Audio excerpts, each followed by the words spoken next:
Hi everyone, welcome back to my channel. Today's video is going to be my August wrap up. I ended up reading 15 books this month, which also, of course, the lawnmower is going right now. Awesome. So I was trying to organize my books while the lawnmower was going. I didn't get very far, so anyway, let's just hop into it. I read 15 books this month, which is, I think, the most books I've read in a month this year. I finally caught up to my reading goal, even though I'm only one ahead right now, so I'm barely caught up. But I'm hoping that we will meet the book goal this year, which is 115 books. But yeah, let's talk about the 15 that I read in September. The first book I read actually on my Kindle, and this was The Villa by Rachel Hawkins. I ended up rating this 4 stars. I think it's somewhere between it's like a 3.75, 4 stars. In Goodreads I rated it as a 4 star, so that's what we'll say for the purpose of this video. This is the second book I've read by Rachel Hawkins. I've read The Wife Upstairs by her. I actually have it on my shelf, which from memory is a retelling of Jane Eyre. And I remember liking that. This one I also really enjoyed. I hated one of the characters. Her name was Chess. I hated her, but for the story, her character made a lot of sense. But overall, I thought this was really cool. It has dual timelines, and the villa is the setting, which I thought was beautiful, and it kind of tells parallel stories of sort.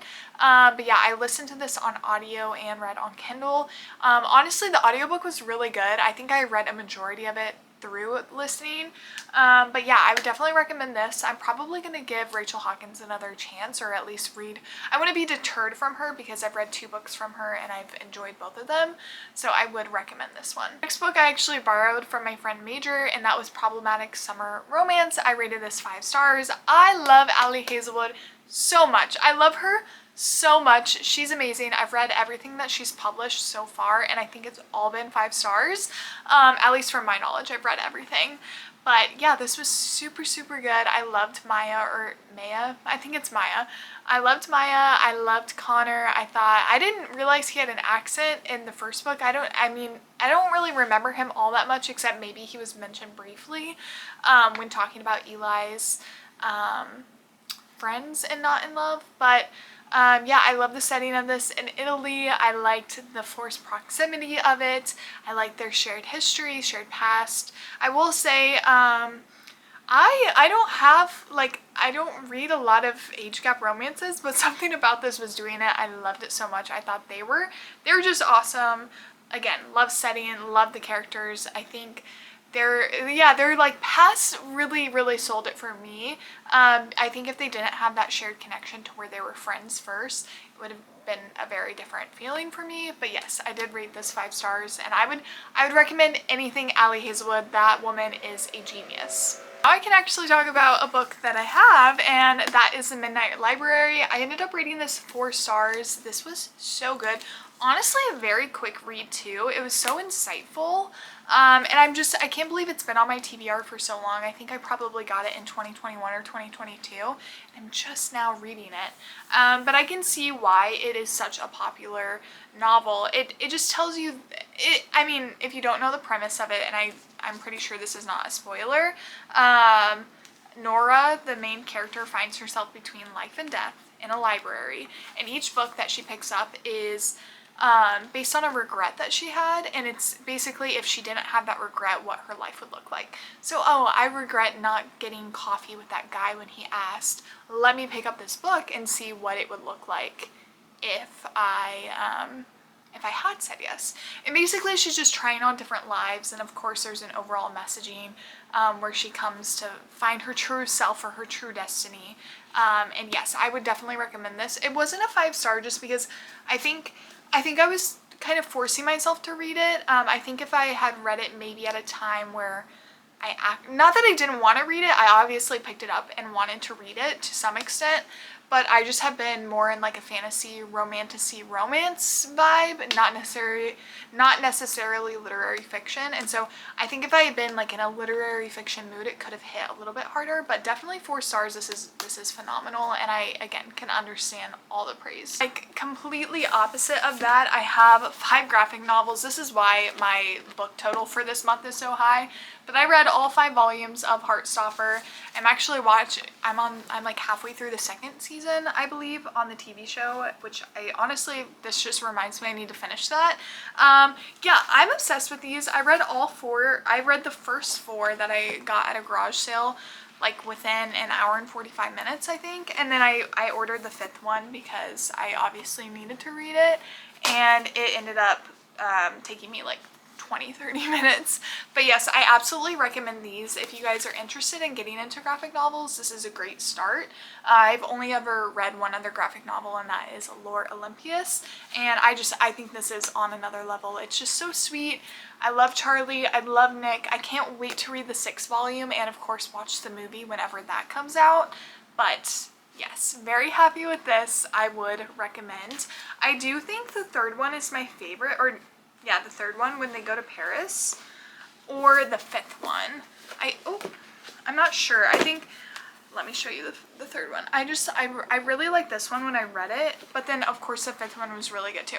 They're all obviously good, but again, excited for the 6th volume whenever that comes out, hopefully in 2026, but yes, those were the next 5 books, all 5 stars. Then I read The Irresistible Urge to Fall for Your Enemy. This book was like so highly anticipated, and I don't know if it's because it was so built up in my head that it wasn't as good, but I ended up rating this 3.75 stars, and honestly I think it could even be like a 3.5.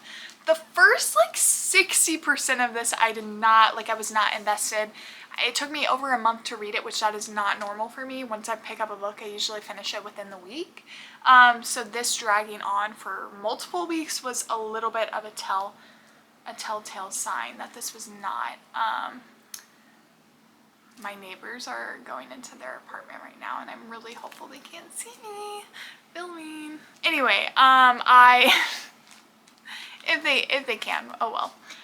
Anyway, I thought the idea of this was really cool. If you don't know, this is inspired by a Dream Hermione fanfiction by Bridget Knightley, and I loved it. It was 5 stars. It's like one of my all-time favorite Dream Hermione fanfictions, but this just was not hitting. And I will say it is different. It has elements from the fanfic, but it is different. These do feel like pretty different characters. It's a whole new fantasy world, of course, because it can't be the Harry Potter world. But yeah, once the like 65% mark had hit, I was invested. I was in. I loved Auric. Wait, is that even his name? Osric, not Auric. Osric.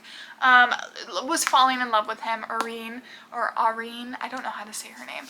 I started liking them a lot more after, like, past the halfway point. So I feel like hesitant to fully recommend this. I will of course be reading the 2nd book. It is a duology, and I'm very excited with how it left off to see what Bridget Knightley will do. But yes, 3.75 stars. I was in the mood for another Ellie Hazelwood book, and that was Love Hypothesis. What? That was The Love Hypothesis. I actually read this when it first came out in September of 2021, meaning it has almost been 4 years since I read this for the first time, and it's almost been 4 years since I've read this, so I wanted to reread it, and it was still just as good. It's a 5-star read. I absolutely recommend. And of course, what kind of stemmed me wanting to read it was Lily Reinhart posting her TikToks about the filming. So I will be watching that movie whenever it comes out. And I read Small Things Like These by Claire Keegan. I had to look at my iPad. I ended up rating this 4 stars. This is a short novella. It's like 115 pages or something like that. I did listen to it on audio. I think it was like a 2-hour audiobook. It's really, really fast. It's set in a small Irish town, and it's just so beautiful. It's a Christmas story, or it's set around Christmas, and I think if I had read it closer to the holiday season, it maybe would have been rated a little bit higher, just like a 5 stars. It's just crazy what she can do in such a small amount of like space, I guess. So I would recommend this one. It's super highly talked about. I mean, very, very high praise from a lot of different readers. So yeah, and then on the opposite end, this is probably one of the worst, or that's not a good way to say it. This is probably one of my most underappreciated or my least liked book, and that is Deep Cuts. Oh my gosh. I've heard so many things, so many good things about this book, and I've heard it compared to Daisy Jones and the Six. No, it's not similar at all. I wanted to like this. I wanted to like it so bad, and I didn't start liking it until the last chapter, and then it was the last chapter, and there was nowhere to go with that. I feel like the premise, the idea was really good. I just personally didn't like the execution, and I feel like there wasn't any character development or any growth. Like I just felt like they were hateful, pessimistic people always. And up until the last chapter, I was like, whoa, I'm interested. I also honestly was not interested in the romance at all. I'm talking about the last chapter, and something important happens for the two like main characters, but I'm like, I don't know. I think I ended up rating it 3 stars. Oh no, 2.5 to 2.75 stars is how much I rated this. So yeah. Okay, we only have 3 books left, and the third to last book I read was Immortal Longings by Chloe Gong. This is the first book I've ever read by her. This was for my cocktail like book club that I have with some of my girlfriends, and I ended up rating it 4 stars. I think it could be like a 3.75 stars. I felt it, I'm looking at my iPad at my review, because I compared it to not perfectly, but The Hunger Games, Light Lark, Red Rising. It had that game element, which I found very, very intriguing, but it of course is setting up this super, super complex world, and it was just a little mundane, and personally did not like the romance between the 2 characters that they were pushing. I was more interested in a side character, and I think a lot of people in my book club agreed with that. I will probably continue the series just because I'm very invested to see where Gong is going to take this. I know she has a second book out called Vilest Things, but the third book hasn't yet been published. I think it might be publishing either later this year or early next. But yeah, this was a 4 star, 3.75, 4 stars. I would recommend it if you're interested. I read, oh my gosh, I think this was the best book of this month outside of like The Love Hypothesis. This book was crazy. I read it in one sitting. I read it on Saturday, and oh my gosh, it's a 6 out of 5 stars. This is an amazing book. It's called Rose in Chains by Julie Soto. It's my first book that I've read by her, but this is a Draymond fan fiction, if you didn't know. It was called The Auction, and now it's traditionally published by a well-known author. And oh my gosh, she did amazing. Never found myself being confused with the magic system in this world, which I think is really hard to do, especially because I had read her work that inspired this novel. Of course, there's a lot of differences, but the framework was already pre-built with a pre-existing world that a lot of people are familiar with. And somehow she took that and translated it so easily, but also it's so different. Like, I think she's a phenomenal writer. I think she did a really good job, and I will be tuning in to book 2 and book 3. I did look at when book 2 is coming out, and it's not coming out until December 2026. So I have like a year and a half, a little less than that, but a year and a half essentially for the next book to come out, and I am extremely sad about that. I'm curious if I'll do a reread of this because, gosh, it was amazing. Again, really, really recommend this. I also got the special edition print, and it's stunning.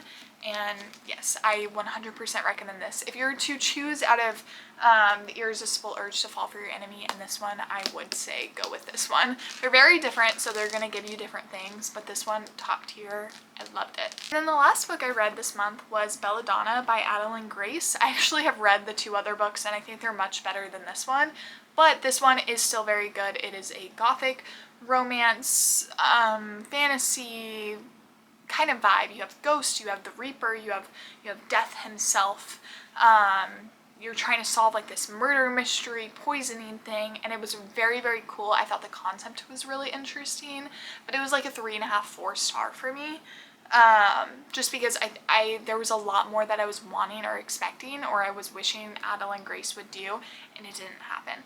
But that's okay, because it does happen in her later books. So I do think if you're interested in this series, you should push through this book and read. Wisteria is my absolute favorite. I actually finished it earlier today, and I thought it was amazing. Absolutely, it's my favorite book out of the series.